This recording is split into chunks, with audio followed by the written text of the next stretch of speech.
네, 한편 청와대는 박근혜 대통령에 대한 국회 탄핵안 표결을 하루 앞두고 이제는 차분하게 지켜볼 수밖에 없다는 분위기입니다. 박 대통령의 별도 입장 표명도 없을 것으로 보입니다. 청와대 연결합니다. 윤석희 기자. 네, 청와대는 내일 국회에 대통령 탄핵안 표결을 앞두고 가부를 예단하지 않은 채 상황을 지켜보는 분위기입니다.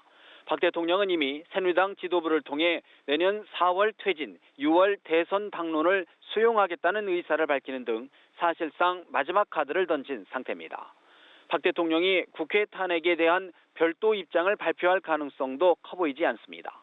추가 입장을 밝히더라도 탄핵 절차를 막기에는 이미 역부족인 데다 종전 입장에서 진전된 내용이 없을 경우 자칫 역효과만 낼 수 있다는 판단으로 보입니다. 청와대 관계자는 춘추관 기자들과 만난 자리에서 결과를 예단해 말할 수 없다며 대통령의 말씀대로 국회 상황을 담담하고 차분하게 지켜보겠다고 말했습니다. 박 대통령의 추가 입장 발표 가능성에 대해서도 아직 들은 바 없다고 밝혔습니다.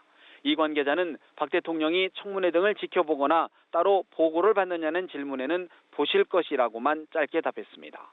다만 어제 청문회에서 박 대통령이 최순실을 통해 구입한 옷값은 용도에 맞게 모두 정확하게 지급됐다고 설명했습니다. 청와대는 아울러 탄핵 가결 이후의 상황을 조심스럽게 검토하는 것으로 전해졌습니다.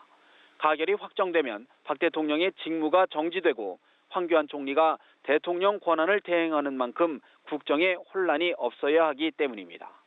내부적으로는 국무조정실을 중심으로 정책 조율 등의 기본 업무가 진행되고 대통령 비서실은 이를 뒷받침하는 형태가 될 것이란 전망이 나옵니다. 또 권한 대행의 직무 범위에 대한 명시적인 규정이 없어 노무현 전 대통령의 탄핵 당시 전례를 검토하는 것으로 알려졌습니다. 지금까지 청와대에서 연합뉴스 TV 윤석입니다.